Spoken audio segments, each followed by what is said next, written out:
बहुत समय पहले कश्मीर नाम का एक सुंदर सा जंगल था, जहाँ एक गरीब रानो चिड़िया अकेले अपने घर में रहती थी। रानो चिड़िया के माता पिता बचपन में ही गुजर गए थे, इसलिए वो घर में अकेले रहती थी। उसे चित्र बनाने का बहुत शौक था। रानो चिड़िया को जहाँ भी खाली जगह मिलती वो चित्र बनाने लगती। वो बहुत ही सुंदर चित्र बनाती थी। कभी कभी तो वो खाली दीवारों पर ही सुंदर चित्र बना देती, जिसे देखकर पक्षी बहुत खुश होते थे। एक दिन वो जंगल में नदी किनारे बैठी थी और वो सोचते हुए अपने आप से कहती है, काश मेरे पास पेंसिल और बुक होती तो मैं कितने सुंदर सुंदर चित्र बनाती। लेकिन मेरे पास तो पेंसिल और बुक खरीदने के लिए पैसे भी नहीं है। मैं तो बहुत गरीब चिड़िया हूँ। कभी कभार तो मुझे भूखा पेट ही सोना पड़ता है। ये कहकर उदास रानो चिड़िया जमीन पर पड़ी लकड़ी से एक आम का चित्र बना रही थी। तभी वहाँ पर एक बूढ़े बाबा आते हैं और रानो चिड़िया से कहते हैं, बेटा, मुझे बहुत प्यास लग रही है। मैं उड़ता उड़ता बहुत थक गया हूँ। अगर तुम्हें कोई परेशानी ना हो तो तुम मुझे पानी लाकर पिला सकती हो। हाँ बाबा, आप परेशान ना हो, मैं अभी आपके लिए नदी से पानी ले आती हूँ। ये कहकर रानो चिड़िया नदी से पानी लेने चली जाती है। थोड़ी देर बाद वो बूढ़े बाबा के लिए पानी ले आती है और उन्हें पानी पिला देती है। बहुत बहुत शुक्रिया बेटा तुम्हारा। तुम एक बहुत अच्छी और नेक दिल चिड़िया मालूम पड़ती हो। तुम यहाँ अकेले इस जंगल में क्या कर रही थी? तभी बूढ़े बाबा की नजर रानो चिड़िया के बनाए हुए आम के चित्र पर पड़ती है। वो उस चित्र को देखकर रानो चिड़िया से कहता है, अरे वाह बेटा, ये आम का चित्र तो बहुत ही अद्भुत है। तुम्हारी चित्रकला तो बहुत अच्छी है। ये आम का चित्र एकदम असली आम जैसा लग रहा है। आपका बहुत बहुत शुक्रिया बाबा जी, जो आपने मेरी चित्रकला की तारीफ करी।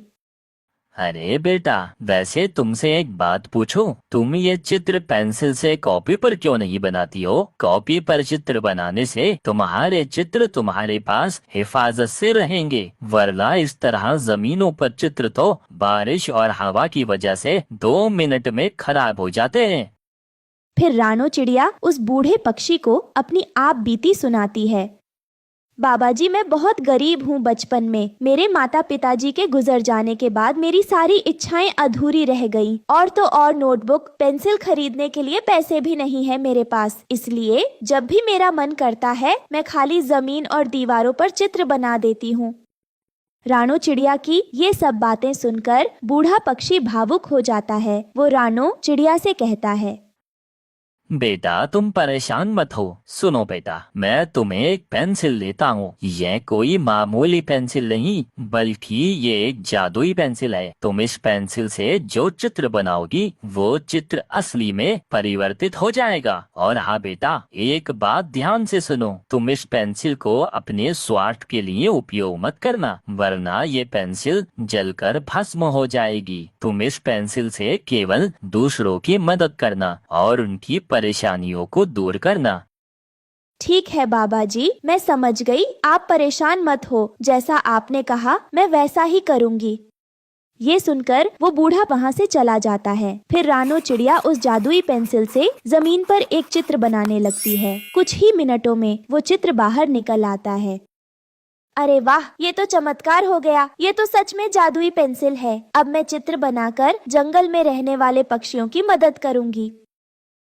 ये कहकर रानो चिड़िया वहाँ से जाने लगती है। तभी उसे रास्ते में एक किसान चिढ़ा दिखाई देता है। वो सामान ढोकर ले जा रहा था।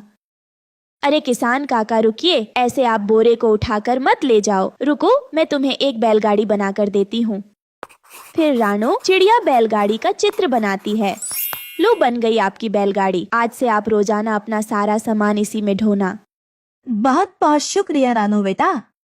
फिर इस तरह रानो चिड़िया जंगल में रहने वाले सभी पक्षियों की मदद करती है। सब कुछ ठीक चल रहा था, पर अचानक एक दिन जंगल में तेज बारिश शुरू हो जाती है, जिसकी वजह से सब पक्षियों के घर बारिश के पानी में बह जाते हैं। अब सब पक्षी बेघर हो जाते हैं और भूख से तड़पने लगते हैं। उन सब पक्षियों को इस तरह परेशान देखकर रानो चिड़िया को बहुत बुरा लगता है। हे भगवान, ये सब क्या हो गया? हमारा हंसता खेलता जंगल बर्बाद हो गया। सब पक्षी बेघर हो गए। मुझे तो कुछ भी समझ में नहीं आ रहा है, मैं इन सब पक्षियों की मदद कैसे करूं? तभी रानो चिड़िया को अपनी जादुई पेंसिल का ख्याल आता है। अरे हाँ, याद आया, मेरे पास जादुई पेंसिल है, क्यों ना मैं उस जंगल के सभी पक्षियों के लिए जामुन का घर बनाऊं। ये कहकर रानो चिड़िया उस जादुई पेंसिल से बहुत सारे जामुन के घर के चित्र बनाती है। कुछ ही मिनटों में वहाँ बहुत सारे जामुन के घर प्रकट हो जाते हैं।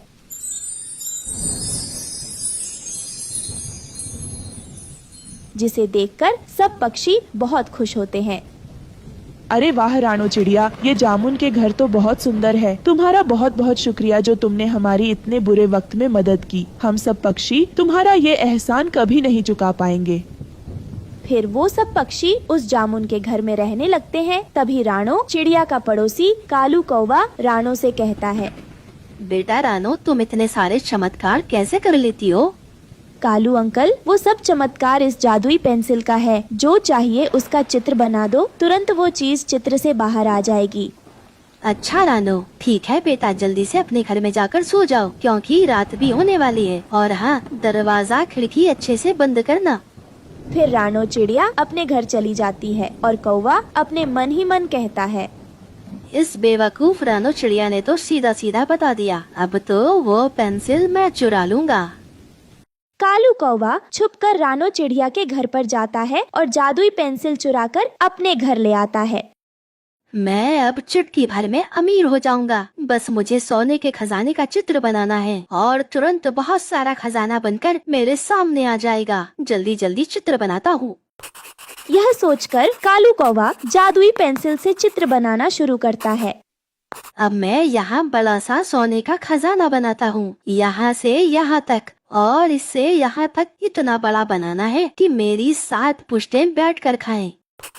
इस तरह कालू कौवा कुछ समय में बड़ा सा सोने के खजाने का चित्र बना लेता है। जैसे ही सोने के खजाने का चित्र पूरा बन जाता है, तुरंत जादुई पेंसिल में आग लग जाती है, वो जलने लगती है। उसके साथ साथ कालू कौवा का पंख भी जलने लगता है। अरे बाप रे, यह क्या हो गया? मेरा पूरा पंख जल गया और जादुई पेंसिल भी जल गई। अरे ये क्या हो गया? हे ऊपर वाले, मेरा पूरा पंख जला दिया इस पेंसिल ने। उसके चीखने की आवाज सुनकर रानो चिड़िया वहाँ पर आती है। ये सब आपके साथ इसलिए हुआ क्योंकि बाबा जी ने कहा था, अगर पेंसिल को निजी स्वार्थ के लिए उपयोग करोगे तो यही परिणाम मिलेगा। इसलिए आपको अपनी चोरी का फल प्राप्त हो चुका है। कालू कौवे को अपनी गलती की सजा मिल जाती है। फिर रानो चिड़िया अपने जामुन के घर में खुशी खुशी रहने लगती है। दोस्तों, हमें उम्मीद है कि आपको हमारी कहानी पसंद आई होगी। कृपया कमेंट करके बताएं कि आपको यह कहानी कैसी लगी और वीडियो को लाइक और शेयर करना न भूलें। अगर आप हमारे चैनल पर नए हैं तो सब्सक्राइब जरूर करें। धन्यवाद।